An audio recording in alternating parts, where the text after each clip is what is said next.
Buenas noches, bienvenidos a una nueva edición de La Bitácora, un programa de tertulia y debate de contenido político, social y cultural de Popular Televisión Galicia. Hoy es miércoles 28 de marzo de 2012. En la mesa de trabajo está doña María Trigo, es abogada. ¿Qué tal, doña María? Buenas noches, bienvenida. Muy buenas noches, muchísimas gracias. En la esquina de la mesa, don Vicente Fernández, es abogado especialista en urbanismo. ¿Qué tal, don Vicente? Buenas noches, bienvenido. Un placer estar aquí de nuevo. No estará tuiteando ahora, ¿no? No. Ah, bueno, esperemos. Se me escapan los dedos, pero bueno. Esperemos. A mi izquierda, don Alfonso de la Vega, es ingeniero agrónomo y escritor. ¿Qué tal, don Alfonso? Buenas noches, bienvenido. Muy bien, muchas gracias, Benayeda.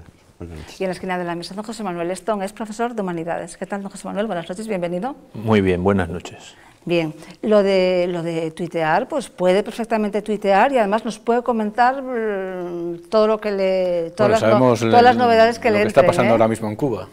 ¿Ahora está precisamente con Cuba? Sí, la tuitera Joanny Sánchez nos está diciendo que están deteniendo a un montón de gente, no la están dejando entrar en la misa del Papa. Parece que los hermanos del Jurásico, Castro, siguen en sus 13.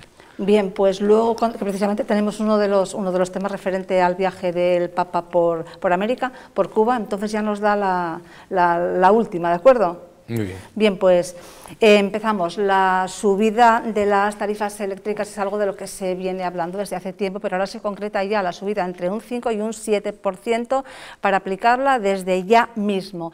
Pero habrá más reformas y recortes que se concretarán el viernes en el Consejo de Ministros con la aprobación de los presupuestos. El ministro de Hacienda y Administraciones Públicas, Cristóbal Montoro, no habla de subidas, sino de reformas de los grandes impuestos. Oímos al señor Montoro.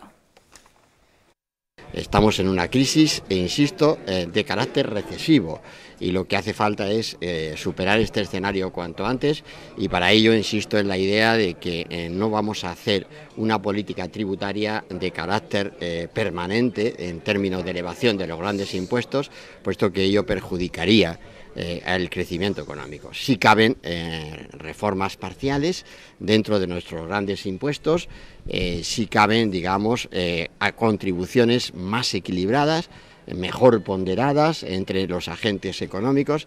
Eso es lo que estamos trabajando, eso es lo que estamos estudiando estos días.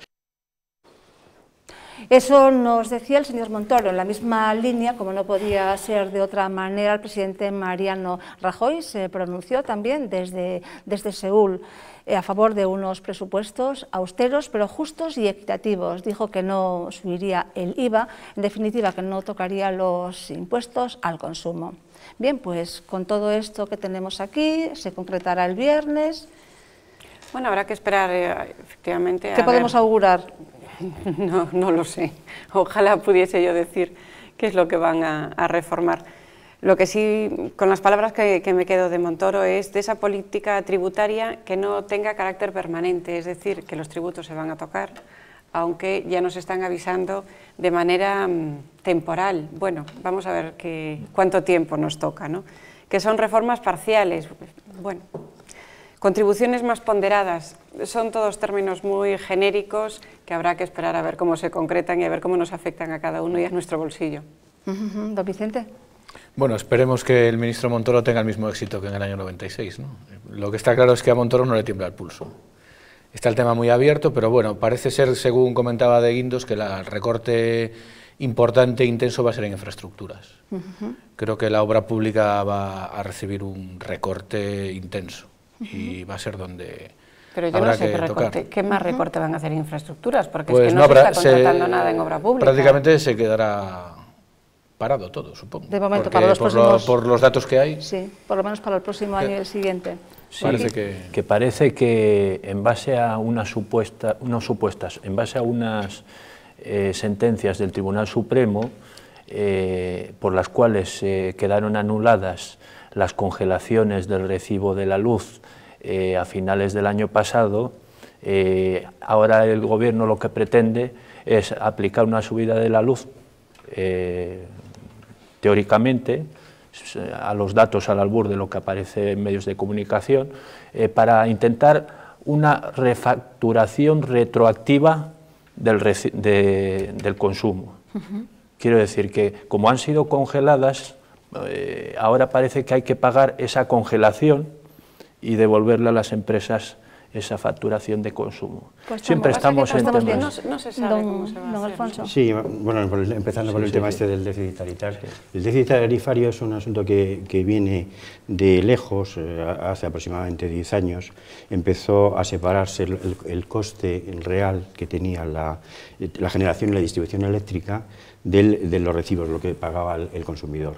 Entonces se empezó a diferenciar por razones de tipo político, para evitar inflación y demás, pero se reconocía la deuda, o sea, se iba reconociendo. Entonces eso es una bola de nieve que ha ido creciendo, se ha titularizado desde el punto de vista, también se ha jugado con ello desde el punto de vista financiero, y ahora nos encontramos en una situación muy especial en que esa bola de nieve se ha engordado hasta varios, hay distintas, parece ser que son 26.000 millones de euros, he oído distintas cifras, no sabría decir exactamente cuál, pero sí interesaría saber un poco la historia del asunto y qué es lo que pasa, porque aquí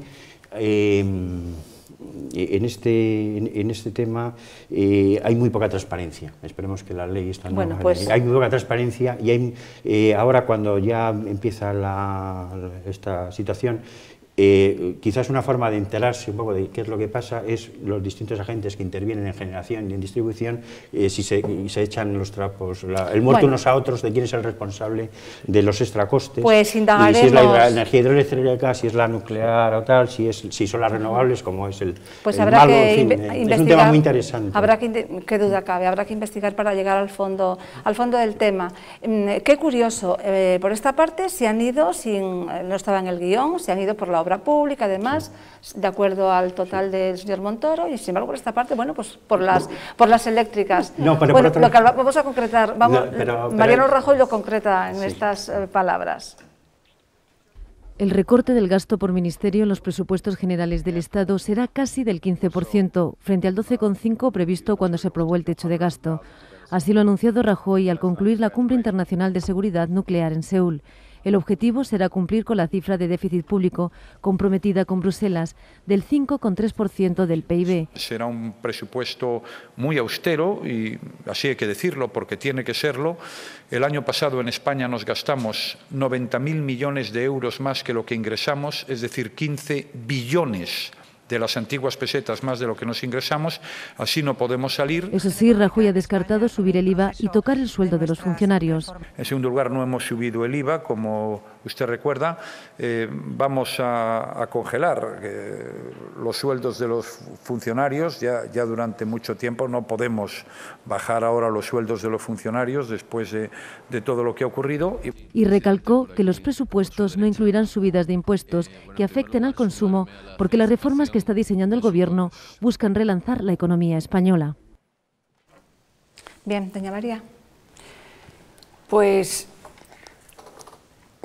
es una gran cosa que ella nos diga claramente que no va a subir el IVA, porque hasta ahora nos estaban amenazando con que Rajoy, el presidente del Gobierno, iba a subir el IVA. Bueno, cabe la subida de otros impuestos, pero que ya nos planteen que no van a subir esos tributos que puedan afectar al consumo, me parece una idea muy buena, ¿no? Me parece que es lo que necesitamos en este momento para poder empezar a mover un poquito el mercado.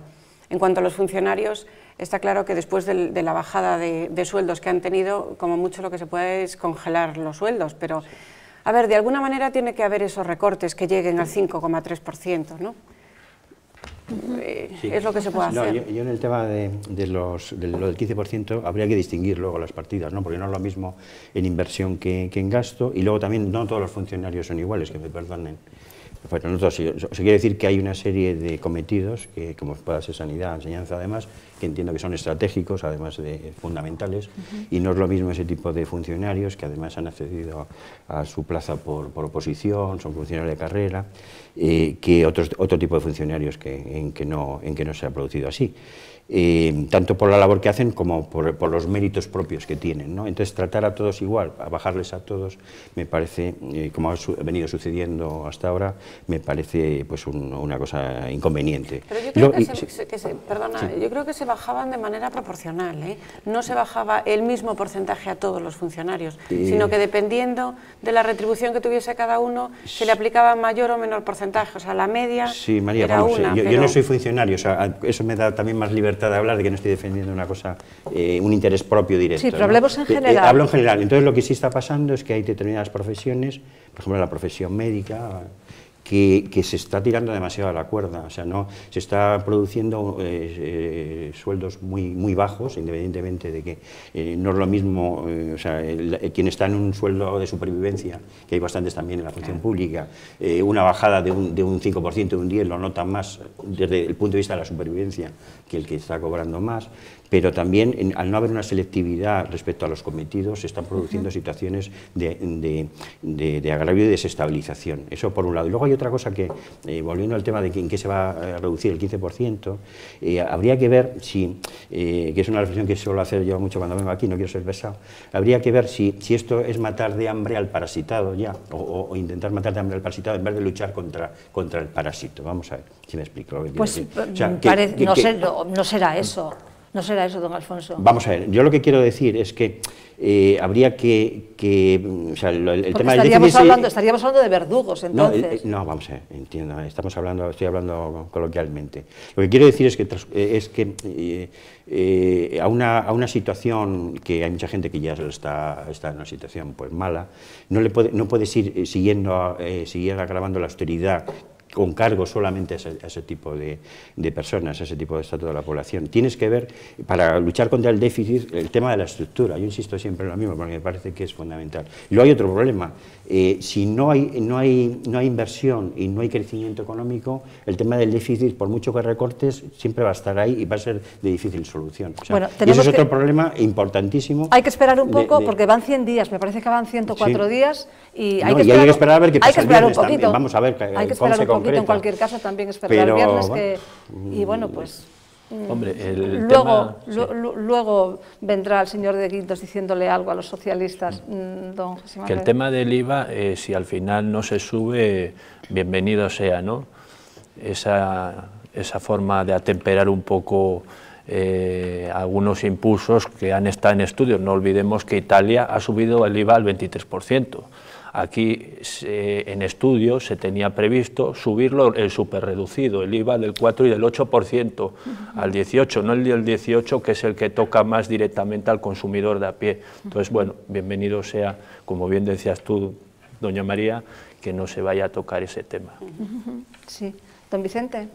Bueno, yo creo que también hay que barajar... ¿No se subirá el IVA, reducido? En principio parece que no va el IVA, según nos dicen los ministros, no lo van a tocar. Ajá, pero ni el superreducido, ¿no? Ninguno, por lo que yo entiendo de las declaraciones que hay, pero hay otro punto caliente, que es el impuesto de sociedades. Sí. Eso nadie ha dicho si lo van a tocar o no lo van a tocar. Parece que sí que van a tocarlo. Ya estamos por encima de la fiscalidad media de la Unión Europea, el tipo medio en España es un 30, en Europa la media es un 23. O sea, eso es un terreno muy peligroso. Mira, ahí precisamente... Ahí parece que sí, que han dicho que sí que se va a tocar, sí. Y ya en los mentideros se dice, es más, ya tienen la réplica, que precisamente sería algo en contra de lo cual estaba el Partido Popular desde las elecciones. El Gobierno ha hablado de ese tema, precisamente como tú bien dices, aquí en España hay un 30% por ese impuesto de tributación, pero por deducciones y bonificaciones se termina pagando menos de un 25% las grandes empresas, y las pymes, las pequeñas y medianas, pagan un 25%, cosa que también parece que al mayor tejido empresarial que hay en nuestro país se le exprime un poquito más de la cuenta. Con esta reforma que seguramente vaya a aprobar el Gobierno, va a intentar recuperar o ingresar unos 9.000 millones más. Esto, claro, como las cuentas están tan mal, como ya hemos dicho antes, y como ya dijimos don Pablo Barrón y yo en otra bitácora, para nuestros queridos telespectadores, al final iban a subir más cosas de las que en teoría iban a subir el actual Gobierno. ¿Que hace falta? Pues es muy posible. pero igual no habría que tocar algunas cosas, igual otras había que revisarlas. Ahí yo no quiero entrar. Bueno, pues en cualquier caso estamos expectantes. El viernes va a ser una fecha que va a marcar, que duda cabe, pues un antes y un después, porque tendremos ya los presupuestos y podremos hacer ya todo tipo de análisis pertinentes. Vamos con otro tema. Si Su Santidad antes de llegar a Cuba había condenado el narcotráfico, en concreto en México, cuando llegó a la isla antillana, condenó el capitalismo salvaje que dejó a muchas personas completamente desprotegidas y a merced de determinados intereses. Benedicto XVI, en Santiago de Cuba, pues en su homilía abogó por la reconciliación y desde luego tuvo en su discurso presentes a los desfavorecidos, a los pobres, a los desamparados, a los presos y también a los disidentes. Oímos unas palabras de Su Santidad. Deseo hacer un llamado para que den nuevo vigor a su fe, para que vivan de Cristo y para Cristo, y con las armas de la paz, el perdón y la comprensión, luchen para construir una sociedad abierta y renovada, una sociedad mejor, más digna del hombre, que refleje más la bondad de Dios. Bien, Su Santidad, durante la Eucaristía celebrada en Santiago de Cuba, en la plaza Antonio Maceo, uno de los padres de la patria cubana. Por aquí, don Vicente, ¿alguna novedad? Porque esto era precisamente de ayer, pero hoy ya está en La Habana. Que ya parece que los hermanos Castro no quieren dejar entrar a la disidencia a asistir a las celebraciones de Santo Padre, ¿no? Pero también las palabras, aquí hay cierta polémica en esta visita, ¿no? Porque de las palabras del Papa se deduce claramente el carácter pastoral de la visita. Sobre todo, porque si oímos las palabras, fundamentalmente tiene un carácter pastoral, ¿no? Pero es muy difícil, yendo a Cuba, deslindar el carácter pastoral de la visita con el carácter político. Hay que mantener un equilibrio, sí. Es muy complicado y sobre todo porque en la Iglesia cubana hay cierta división, pero también la hay dentro del castrismo, ¿no? Pero parece que esta visita pastoral sí que yo destacaría cómo se opone el bien que representa el Santo Padre contra el mal que representan los hermanos Castro, ¿no? Eso quizás sea lo más evidente, es la lucha del bien y el mal al final. Sí, sin embargo, sí se va a entrevistar Fidel Castro con Su Santidad. Es más, se está hablando de una posible confesión y comunión, se está hablando de una conversión de Fidel Castro. Estos tiranos siempre venden lo mismo.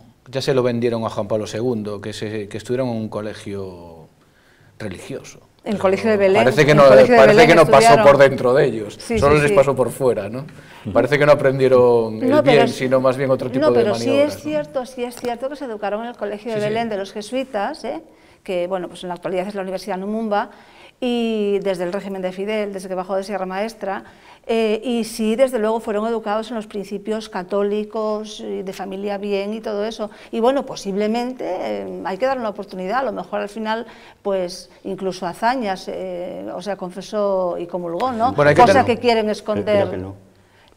Pues creo que sí, lo que pasa es que lo mantuvieron escondido, pero bueno, ¿qué novedad? De todas maneras, a la gente yo siempre que me intento enterar de algo de Cuba, yo siempre leo el blog de Carlos Alberto Montaner. Es un disidente y un gran intelectual donde nos podemos enterar de cuestiones importantes en Cuba. Pero bueno, siempre pasa igual. Yo creo que nadie... Hay poca gente en el mundo que le importe la libertad de la gente de Cuba. Vamos a ver, excepto yo creo que una minoría que nos importa lo que pasa en Cuba, y la disidencia al resto del mundo les importa, hablando en plata, un bledo.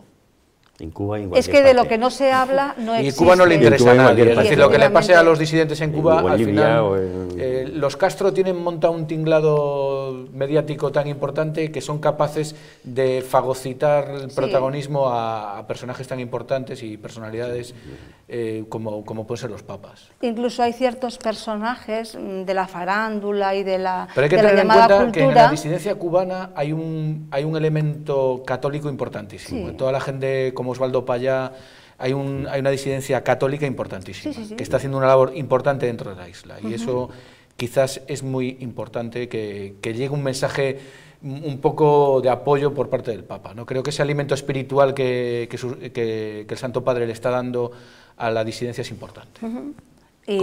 Al margen de todas las polémicas. Y también hay muchos disidentes no declarados que no se manifiestan como tal, católicos, muy católicos, para poder continuar trabajando. Yo conozco a personas de esta facción, digamos, ¿no, José Manuel? Sí, que la visita del Papa no está reñida con la esperanza que emana de su simbología como líder espiritual y moral en los tiempos que corre. Y lo uno no quita lo otro, porque el que nuestro gran pontífice vaya a recibir o reunirse con el tirano, y lo digo claro, tirano, Fidel Castro, estando enfermo, no deja de ser un ejemplo del alma caritativa que siempre la Iglesia profesa. Entonces, no hay tampoco que radicalizar el mensaje de que con esta visita se vaya a ir en contra de la disidencia. Más bien al contrario, es un momento de esperanza y de que la Iglesia Católica se desarrolle un poquito más y que traslade su mensaje al pueblo cubano. Y desde aquí pues quiero a todos los que han sufrido todos los males de esa tiranía, y a los que lo siguen sufriendo, dar mi apoyo personal y mi cariño.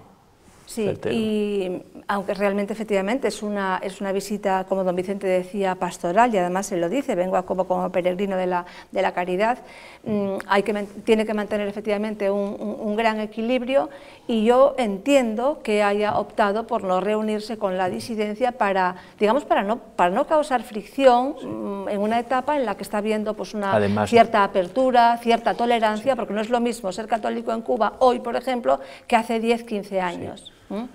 Sí. Bueno, como opinante, yo sí distingo lo que es un acto religioso dirigido a los miembros de una confesión religiosa tan importante como es el catolicismo.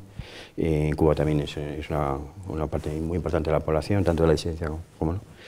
Distingo como opinante de lo que es una cuestión, ahí prefiero no opinar, lo dejo al interés de los católicos, pero desde el punto de vista como político, sí, como desde un punto de vista político, no se puede olvidar que el Papa es jefe de un Estado, ¿no?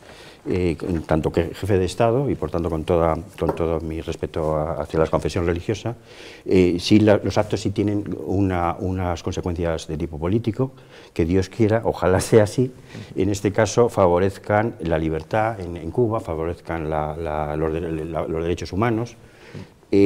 No sé qué pasará, no sé si efectivamente esta visita va a favorecer eso o no. Hay que tener en cuenta que se juega en contra en cierto modo. El hecho solamente de ir y de estar en reuniones con el aparato del régimen, que es un régimen criminal, también hay que decirlo, despótico, pues ya es una forma de hacer el juego de algún modo a ese régimen. Si no se consiguen, si esto no tiene consecuencias favorables para la política de derechos humanos, para la población civil que tanto sufre allí, pues entonces, como desde el punto de vista político, pues no sé hasta qué punto, digamos que el beneficio-coste de la visita compensa.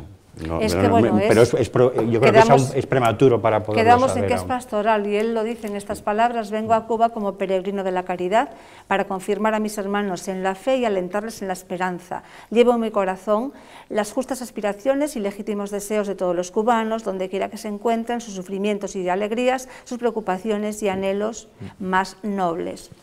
Doña María. Yo es que querría resaltar esas palabras, justo de llevar en el corazón las aspiraciones, las buenas aspiraciones de todos los cubanos, ¿no?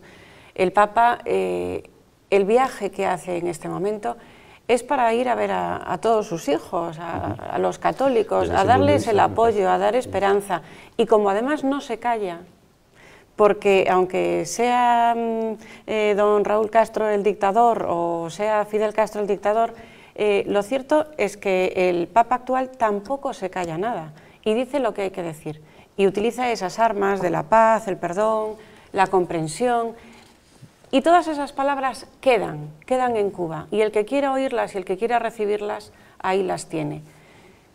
Lo que no puede hacer es no tratar a los políticos actuales en Cuba. lógicamente como jefe de Estado tiene que tratarlos y como hijos, como personas que son también, tiene que tratarlas. Y es la caridad de la que antes hablabas, ¿no? A mí me parece muy importante y sobre todo me parece una muestra de cariño, tanto hacia los cubanos como de reconciliación hacia esos políticos que en un determinado momento sí que están oprimiendo a mucha gente, pero que nunca se puede decir que no puedan cambiar o que el Papa no les tienda una mano para que puedan cambiar, ¿no?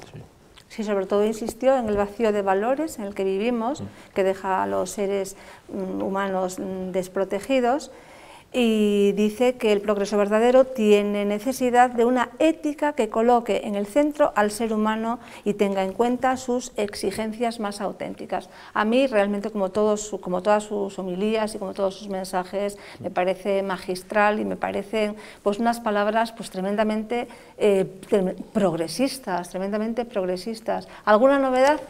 No, en principio el Papa está celebrando, pero hay una represión total de la disidencia, no se deja acceder a... Realmente los católicos y disidentes no pueden acceder a obtener el alimento espiritual que les proporciona el Santo Padre, ¿no? Pero es muy importante... Pero eso no lo creó el Papa. Pero no por ser católico. Pero eso no lo creó el Papa. No, pero... Vamos a ver, es que eso no lo creó el Papa. Eso es una situación que está allí, el Papa se encuentra con eso y el Papa lo que no puede es llegar a Cuba y entrar como un elefante en una cacharrería. Pam, pam, pam. No. Pero esa oposición de ideas es el pero a lo mejor es mejor. Fijaros las palabras del Santo Padre. La oposición de una religión como la católica, donde el ser humano es el centro, y luego la miserabilidad de un régimen como es el comunismo, donde se borra al ser humano. O sea, fijaros cómo ahí está la lucha, ¿no? Es decir, dices tú, los católicos y disidentes, pero es que un católico en Cuba tiene que ser disidente, porque no hay nada más antihumano que el comunismo, porque el comunismo se carga al ser humano no existe. Lo cosifica. Es un colectivismo donde la persona no tiene derecho a nada, es el Estado el que predomina sobre la persona. ¿No? Pero no todo el mundo es tan valiente. Pero hay mucha gente valiente. Hay mucha gente valiente, por supuesto. Y con ese síntoma y con esa capacidad de sufrimiento, de estar en una cárcel, de estar en huelga de hambre, de morirse por la huelga de hambre. Yo creo que eso es una expresión máxima de sacrificio. Bien, vamos entonces con otro tema. Continuaremos hablando de pues lo que dio de sí la visita de su santidad a América, que todavía quedan muchas cosas por decir de su viaje a México y por supuesto de la conclusión de este viaje a la isla de Cuba.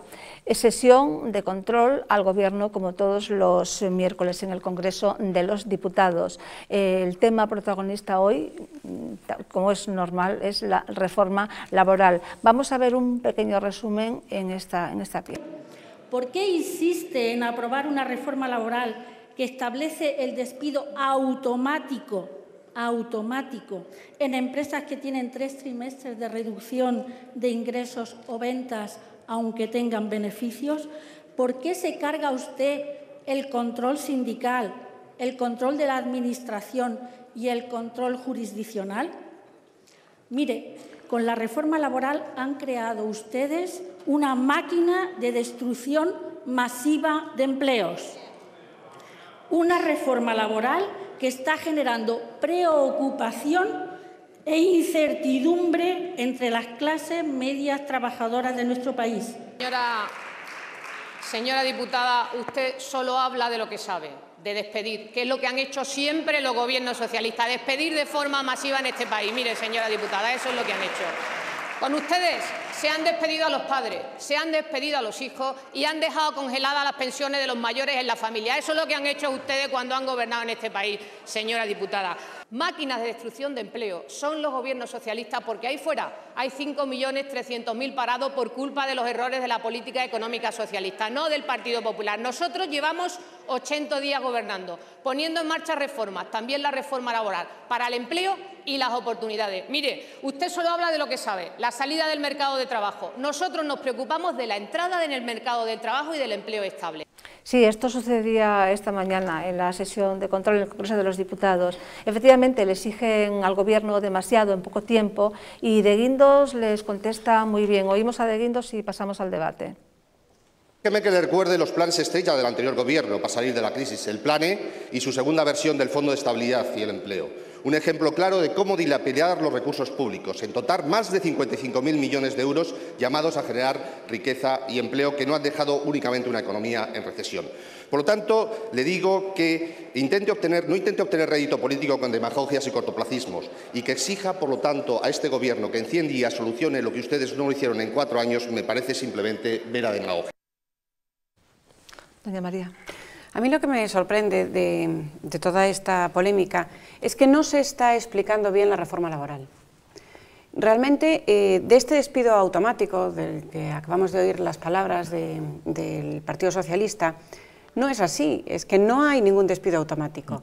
¿Qué ocurre? Que la directiva del 78 de la Comunidad Europea, a la que tuvimos que adaptarnos, establecía unos máximos y unos mínimos. En aquel momento nos adaptamos en unos máximos en donde se establecía pues, una jurisdiccionalidad o un sometimiento a la administración para poder ir a esos despidos. En este momento, efectivamente, existe el mismo periodo de consultas que existía antes en las empresas, en este mismo caso en el que puede haber durante 3 trimestres seguidos una bajada en las ventas, pero ese periodo de consultas que se mantiene, luego no tiene que ser informado por la administración. Puede el empresario proceder a resolver el despido, pero sí existe ese control jurisdiccional. El control jurisdiccional lo van a ejercer los juzgados directamente y ha de ser la sala de lo social la que vea si efectivamente las causas que han llevado a ese despido son consecuentes o no son consecuentes. ¿Es procedente o no es procedente? Entonces, estamos dentro de los límites que había establecido la directiva europea para adaptarnos y reformar nuestro sistema laboral ya en aquel momento. Pero igual que se habla del despido automático, porque yo es que estoy oyendo barbaridades en cuanto a la reforma laboral, igual que se habla pues, de un despido automático, el otro día me comentaba una persona que iba a participar en la huelga que tendrá mañana, que se celebrará mañana, porque le había llegado un mensaje de que con 9 días de baja la podrían despedir.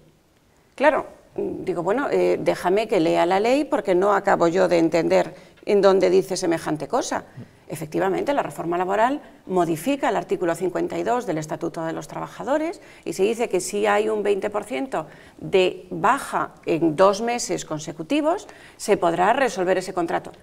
Pero no se computa como baja, ni la lactancia, ni la maternidad, ni la representación sindical, ni enfermedades, ni toda una serie de cuestiones, con lo cual las cosas hay que explicarlas, no se puede sacar de contexto una serie de palabras, una serie de datos y decirle a los trabajadores que a partir de esta reforma laboral a usted lo van a poder echar cuando quieran, además ya no va a haber ningún control jurisdiccional, como nos acaban de decir, no se va a consultar con los sindicatos, el empresario va a actuar de manera libre y automática. Oiga, es que o alguien lo explica o es que si no, la gente está equivocada. Don Vicente, ¿está de acuerdo? Yo estoy completamente de acuerdo. Lo que pasa es que el PSOE es como siempre, saca el manual leninista de la mentira como arma política y se acabó. ¿Y el PP por qué no lo explica bien?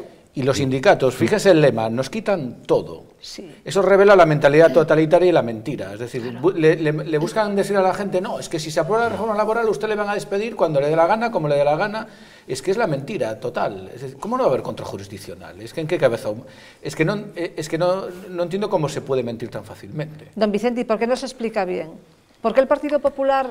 Porque siempre estamos iguales, es decir, la izquierda siempre utiliza su potencia mediática y parece que el centro derecha en España siempre se arruga. Pero, por ejemplo, doña María lo explicó ahora. Pero yo creo que han estado muy bien los ministros. Y resulta muy paradójico ver a De Guindos y ver detrás a 2 infaustos personajes como el señor Chávez y el señor Zarrías. Sí.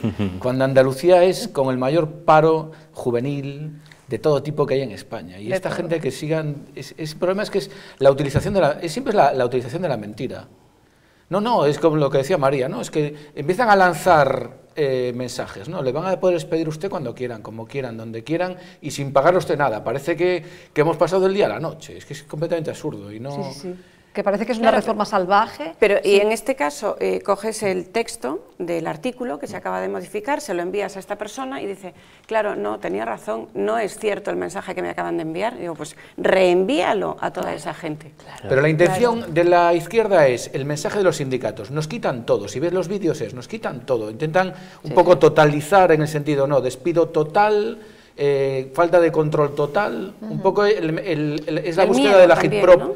por ese lado, ¿no? El miedo, todo ese tema. Yo creo que eso del quitan todo es que para el Partido Socialista y para los sindicatos mayoritarios, que forman parte del aparato del Estado también, como hemos dicho varias veces, se oponen a cualquier reforma laboral, a cualquiera, no a esta también, en cuanto que es una de las posibles. Entonces, ese todo significa que yo entiendo que quieren un inmovilismo absoluto, quieren que no haya ninguna reforma, que es más o menos lo que ha venido pasando en estos tiempos, pese a que la crisis iba agudizándose y se iban viendo las consecuencias nefastas que tenía. Entonces, el todo es eso, es una objeción a la totalidad, una enmienda a la totalidad, digamos. En cambio, hay otra cosa que se puede ver, es si efectivamente es necesaria una reforma laboral, y yo creo que todo el mundo en realidad está de acuerdo, aunque no lo confiese así, es qué tipo de reforma es. Probablemente la reforma que ha hecho el Gobierno, a mi juicio, yo no soy especialista, no soy abogado ni menos laboralista, no soy especialista del todo en el asunto, pero la medida que yo conozco cómo funcionan las empresas, ya por mi experiencia profesional y demás, la reforma que ha hecho el Gobierno me parece que es una reforma en la que concede gran parte del poder, por no decir todo, al capital. Y deja bastante desguarnecido probablemente al trabajador. Eso como reflexión general. Y luego, esa es mi visión del asunto. Y perdona un momentito. Pero yo quería que ella le contestara de por qué sí, por qué no. ¿Es así? Bueno, por partes. Luego sigue. Sí. Vamos a ver, yo creo que no se deja la reforma, esta reforma no deja en manos al capitalismo.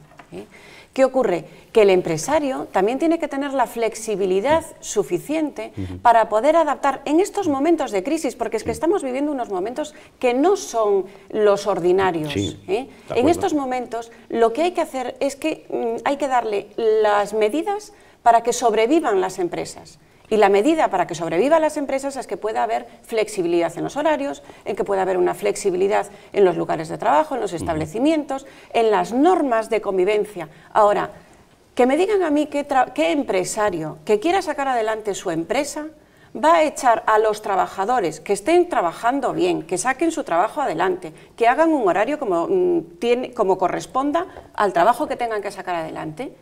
Pues ¿Qué empresario va a echar a ese trabajador que está sacando el trabajo adelante? Depende del tipo de empresa. Vamos a ver, el pequeño empresario, el empresario que es trabajador también, que ha hecho su negocio con su esfuerzo personal, con su sacrificio, con su saber hacer, pues ese seguramente tienes razón, es el primer interesado en que las cosas funcionen.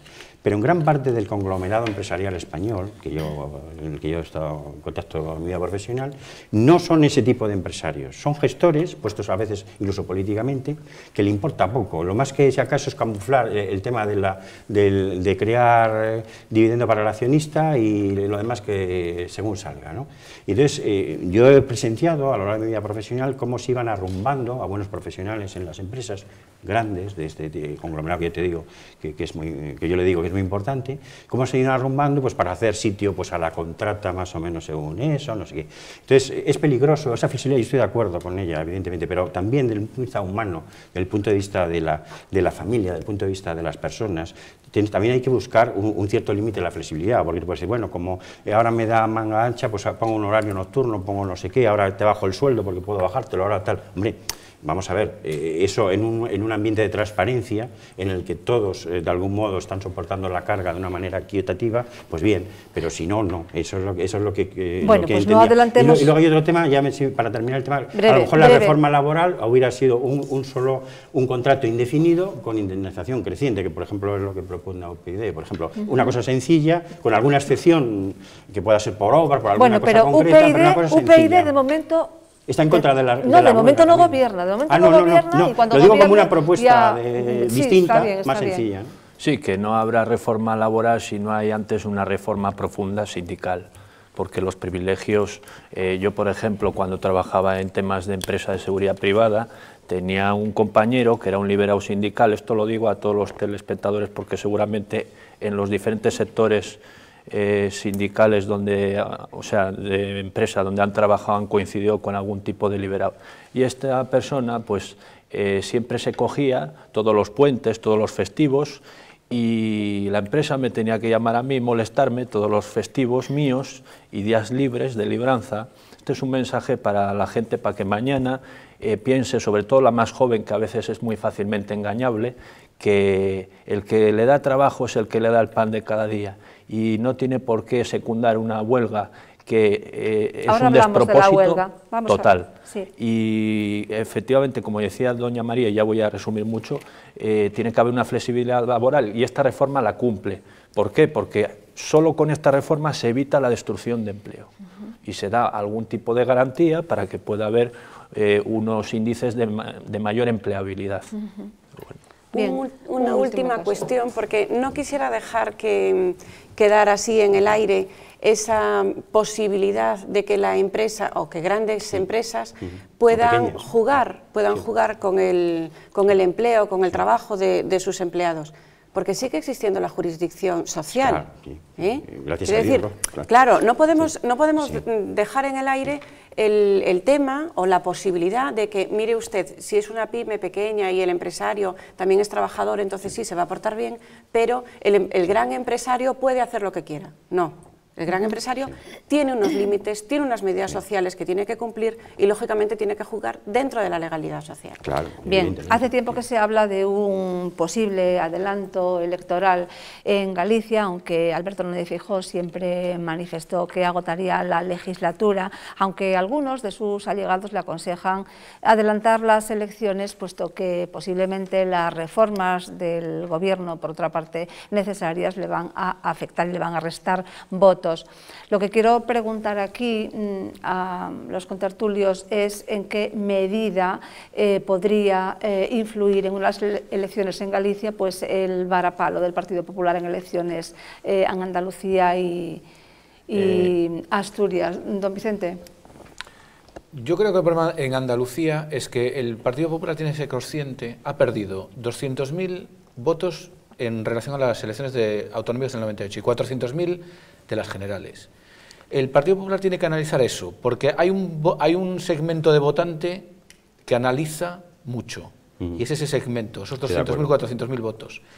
Y el presidente Feijóo tiene que ser consciente también de eso, porque fue ese electorado que no vota en una clave, digamos, económica, sino en una clave de lucha de ideas, el que le dio la mayoría absoluta en las últimas elecciones. Totalmente de acuerdo, Vicente. Entonces, sí, que baraje sí, esa cuestión. Sí, señor, muy bien. Porque yo creo que Feijóo ha sido impecable en la gestión económica. Para mí ha sido impecable, eso no hay que decir nada. Pero en la batalla ideológica tiene tentaciones, y la tentación viene de ver el desarme nacionalista. A lo mejor si ven el desarme nacionalista dice, bueno, vamos a absorber un poquito más de, de ese galleguismo que ya fagocito Fraga. Y por ahí, cuidado, que esos juegos son muy peligrosos. Veamos Andalucía. Porque ni unos ni otros.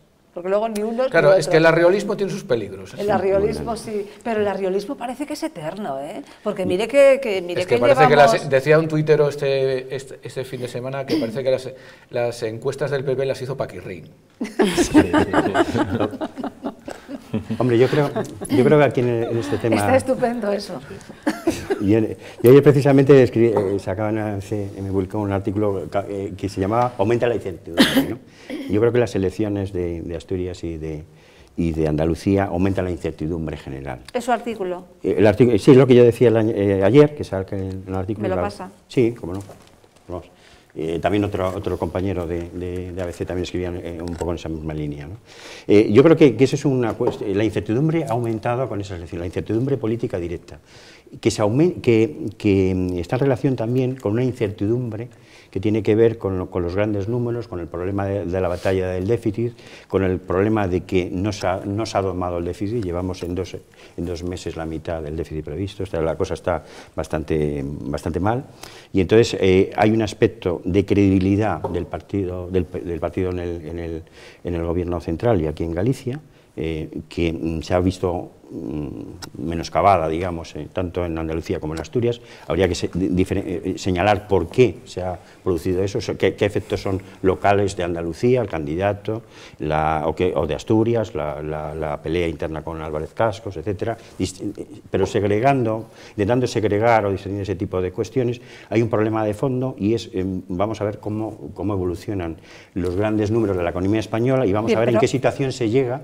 a unos posibles adelanto electoral, porque a lo mejor, tal y como estamos ahora, mejor interesa hacer un adelanto porque es que porque puede llevar a la categoría. No, en este momento seguramente no, ya, pero vamos a ver, pero agotar la legislatura es arriesgarse a que la situación en la primavera del año que viene esté mucho peor. La situación española en general, no me refiero solo a la gallega, esté muchísimo peor que está en este momento. Es decir, afecta, es decir, puede afectar. Sí, puede afectar en la medida en que, primero, hay un menoscabo de prestigio político y luego en la medida de que el gobierno central no sea capaz de vencer los grandes desafíos de... No, lo peor de todo es que no sea capaz, es que no sea capaz en el tiempo, porque todo esto requiere un tiempo y las elecciones pues ahí están, sean en otoño, sean en primavera. Don José Manuel. Yo aquí soy un poquito, digamos, agnóstico, en un doble sentido. Secundo totalmente lo que ha dicho mi compañero don Vicente, porque es así, pero es que yo diría más, la gente a veces se centra solo en los resultados de las andaluzas para extrapolarlos con un posible adelanto electoral para las gallegas, pero es que ahí no está el debate de las ideas, como tú bien has dicho, don Vicente, está en que la imagen que ha dado el gobierno con estos recortes y esta reforma laboral, entre otras medidas, que se van a seguir aumentando, como ya lo dije en otros programas, esa imagen es la que es el pozo, el sustrato, que mucha gente a nivel de calle capta, y no el mensaje oficial de un gobierno, de un partido ad hoc al gobierno.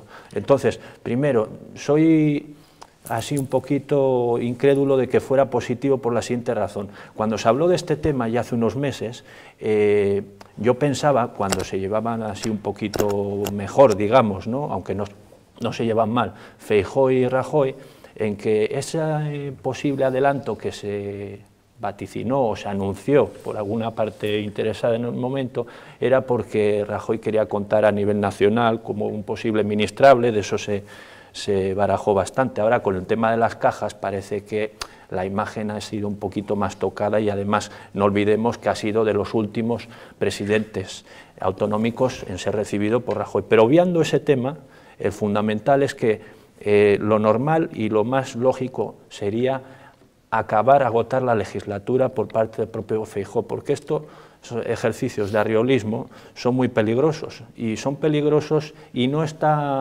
olvidemos que la anterior legislatura esta de Feijóo, por creo un diputado, corregirme, en disputa, se perdió las elecciones. Y aquí estamos barajando que no es que se extrapole el resultado de Andalucía y acaba Galicia, sino que se extrapola el pozo que tiene la sociedad con respecto a estos recortes y esa imagen tan brutal porque han tenido que ejercerse por obligación. Sí, que por una parte sería eso y luego por otra parte es lo que dice don Vicente, que es otro electorado, que son los que defienden estas ideas y lo de las tentaciones que él decía, que he entendido. Sí, es que además tienes extrapolaciones ideológicas. Yo cuando hablaban del fracaso, aunque ha ganado, de Javier Arenas, recordaba cómo el PP andaluz absorbe la figura de Blas Infante. Acordaros cómo, con toda razón del mundo, Vidal Cuadras dice que el Blas Infante era un cretino integral, como lo era, y el propio PP en el Ayuntamiento de Casares apoya una moción declarando persona non grata a Vidal Cuadras. Es decir, es que hay elementos ideológicos que siempre tienen que meter la pata, y es lo que cala en ese electorado, digamos, un poco más ideologizado, ¿no? Así es. Doña María, que no ha intervenido todavía. Es que les estoy escuchando y, bueno, seguro que saben todos ellos bastante más que yo de este tema. Lógicamente, su idea es otra.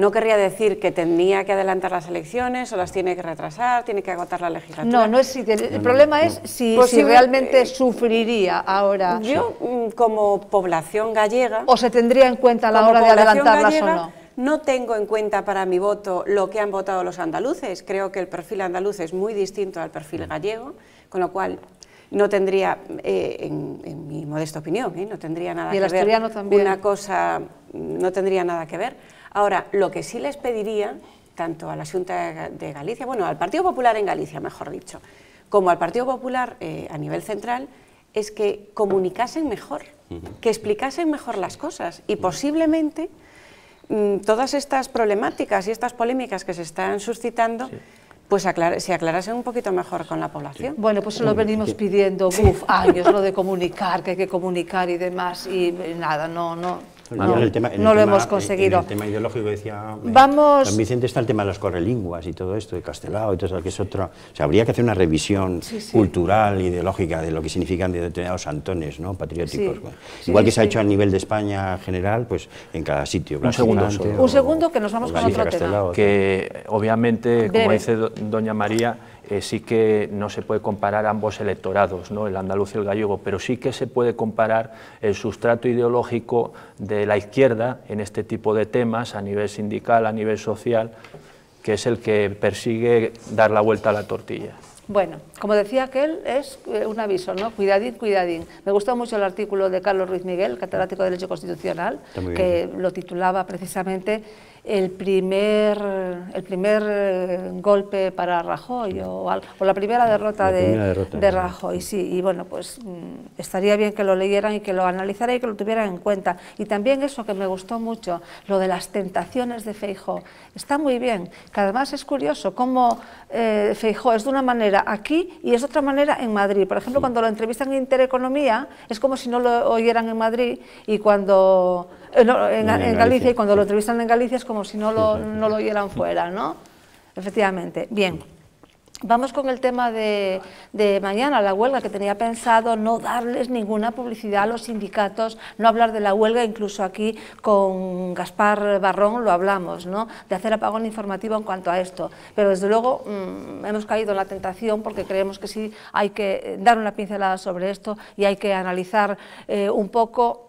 Y es más de lo mismo, esta huelga y bueno, no sé si tenemos por ahí las palabras de Toxo o de algún sindicalista. Sí, pues las tenemos, pues adelante. El abaratamiento y el recorte de salarios y de derechos es el remedio contra el paro. No, eso es apostar porque España no salga del agujero, no salga del atolladero, y por eso estamos aquí defendiendo también nuestras alternativas. Hay otras alternativas, esto no es una vía de sentido único, estas políticas impuestas no son las únicas, hay otra manera de enfocar la política, con más sentido del equilibrio en la lucha contra la crisis, con más tino a la hora de defender el empleo y los pilares de nuestro estado del bienestar, y eso es lo que queremos reclamar. Es la reforma de la renuncia al cambio de modelo productivo español, en una apuesta indisimulada por la vuelta a factores de crecimiento similares a aquellos que nos han traído a una crisis tan profunda para el empleo como la que vive España en estos momentos. Es la renuncia a empezar a poner soluciones al problema del paro. Qué cosa, ¿eh? Y yo tan culpable, que ahí les presento sus palabras una vez más para que sigan haciendo la propaganda venenosa. Es que hay que decirlo así, es que ¿con qué cara? Aunque ahora parece que lo políticamente correcto es decir, muy bien, respetamos tanto a los que van a la huelga como a los que no van, y todo está estupendo. Don Vicente, venga, empezamos por usted. Yo creo que esto es lo más rancio que había hacía siglos que yo oía. Importante, mañana, no hacerles ninguna propaganda, pero importante para la gente. Hay que grabar todo, hay que sacarles fotos y hay que denunciarlos. Esta gente hay que pararla ya de una vez, porque no se puede consentir esa coacción que hacen cuando salen, porque luego están todos estos vividores que los ves por la mañana, hacen su paseíto en Coruña, por ejemplo, de la Palloza a la delegación del gobierno, y los mismos bares que cierran por la mañana, luego se van a tomar las cervezas al mediodía. Eso revela la mentalidad de toda esta gente, es la defensa del estatus. Lo que digo siempre, los sindicatos son grupos de poder que secuestran la democracia. Y lo que tenemos que hacer los ciudadanos es denunciarlos, nada más, y no darles ni agua. Yo me pregunto, ¿a cuántos parados le dan de comer UGT y comisiones obreras de forma desinteresada, como si hace Cáritas, por ejemplo? Esa es la pregunta que yo les lanzo. ¿Cuántos comedores sociales tienen UGT y comisiones obreras? Y cuidado con los piquetes mañana, porque va a haber, vamos a ver, va a haber piquetes salvajes. Es la aplicación del manual leninista leninista de toda la vida, la violencia, la coacción, decía María antes, del miedo, lo de siempre. El intervencionismo. Don Vicente, pero es que ahora están... Pero hay que denunciarlos, es importante, como se está difundiendo ahora en las redes, grabarlos, denunciarlos y sacarlo luego todo en la red y decir, en tal sitio ha habido esto, y denunciarlos a la policía y que los jueces los condenen. Porque además, ¿quién lo decía usted, ¿no? Que es una huelga, pero que es una huelga política, como son las huelgas... que son los brazos armados del socialismo, los sindicatos. Claro. Que además esta huelga está apoyada, efectivamente, por toda la izquierda, por Izquierda Unida... Y no defienden a los trabajadores, defienden un estatus, defienden su estatus. Que no haya ninguna reforma. No defienden a ningún trabajador. A los trabajadores no les interesa. No, pero yo quería comentar, coincidiendo en lo fundamental, con lo que ha dicho don Vicente antes. Yo quería decir que me parece que es paradójico también el mundo en que estamos, porque los piquetes estos están financiados por el gobierno, por lo menos por el Estado. O sea, es una de las paradojas en las que nos encontramos, porque estamos dentro de una batalla entre distintos elementos del aparato del Estado, a mi juicio. Los sindicatos actuales que conocemos no son organizaciones sindicales en el sentido estricto del término, sino que son igual que le pasa a la COE, o sea, igual la patronal es otro cuento también, ¿no? Pero bueno, por lo menos no hace tanto daño, no tiene piquetes y esas cosas. Y entonces, dentro de estas paradojas... Es más estético. Dentro del sector público... Crea empleo. Claro, sí. Dentro del sector público le puede interesar al gobierno, paradójicamente, hasta cierto punto que haya un poco de éxito de huelga, porque le va a aliviar el déficit. Si no paga a muchas personas, les va a aliviar la situación, ¿no? Se está barajando en algunos ambientes que yo he podido conocer, pues hay personas que están barajando si van a la huelga o no, porque por un lado no quieren hacer el juego a todos estos, por otro lado tienen miedo, pero por otro lado porque tampoco pueden, porque dicen, bueno, me van a descontar pues 50 euros o 100 euros o 100 y pico, o 80 o los que sean en cada caso, y no se lo pueden permitir dado el nivel en el que algunas familias, por desgracia, están próximas a la subsistencia. Y la gente que va pero a ese la dinero huelga que se lo ahorra el Estado y también. Por eso están azuzando a los piquetes, porque claro, es que si no, pues sería una catástrofe total, no tendrían éxito y entonces tienen que demostrar que sí. No, pues para todo el mundo, también en la línea que ha dicho don Vicente, hay que decir las cosas claras. La gente tiene que defender su puesto de trabajo, porque ya los poco que hay, que no lo destruyan los sindicatos, porque todos sabemos, y aquí voy a incidir bastante, que siempre se acuerdan en las elecciones sindicales, en los comités sindicales siempre se acuerdan de visitar los diferentes trabajos y puestos laborales de los que dicen representar para ver si les votan en elecciones, mientras el resto de los 4 años antes de las próximas elecciones no se acuerdan del trabajador. Eso ponerlo muy en énfasis. Y bien, segundo, que los privilegios son los privilegios. Precisamente, encima, en la sesión de control de esta mañana ha habido una disputa, un incidente, porque los de Izquierda Unida han promocionado con unos carteles grandes, y les ha llamado la atención la presidenta del Congreso, la movilización que va a hacer mañana los sindicatos en 3 o 4 ocasiones. Y al final se ha sentado a la cabeza don Gaspar Llamazares, es el que encabeza este tipo de cosas. Y los del PSOE también, que llevaban pegatinas. O sea que esta es los políticos y la masa sindical la que aprueba que el país se convierta en una helenización de este país, como está haciendo en Grecia, lo que dijimos además, Bardón y yo, Gaspar, en otro programa. Sí, que además no sé por qué nos extrañamos tanto, como si nos hubiera causado alguna sorpresa, cuando esto lo venimos diciendo desde hace pues más de 2 años, que cuando llegara el Partido Popular al gobierno, que veríamos las calles llenas de pancartas y los sindicatos ahí, porque tienen, y ahora claro se ve, es que tienen un mono tremendo, tienen un mono de calle y de pancarta, pues bueno, yo tremendo. No sé si tienen un mono de calle y de pancarta, lo que sí es defensa de su poder y de su cuota de poder. Claro. Una última cosa, don Vicente. Nos vamos. Animar que mañana denunciar a esta gente. Efectivamente. Y no vayan a la huelga por miedo. Bien, pues gracias, doña María, por haber venido. Muchas gracias. Don Vicente, muchas gracias. Gracias, don Alfonso. Gracias. Don José Manuel, gracias. Gracias a ustedes por acompañarnos un día más. Nos despedimos hasta el viernes. Que sean felices.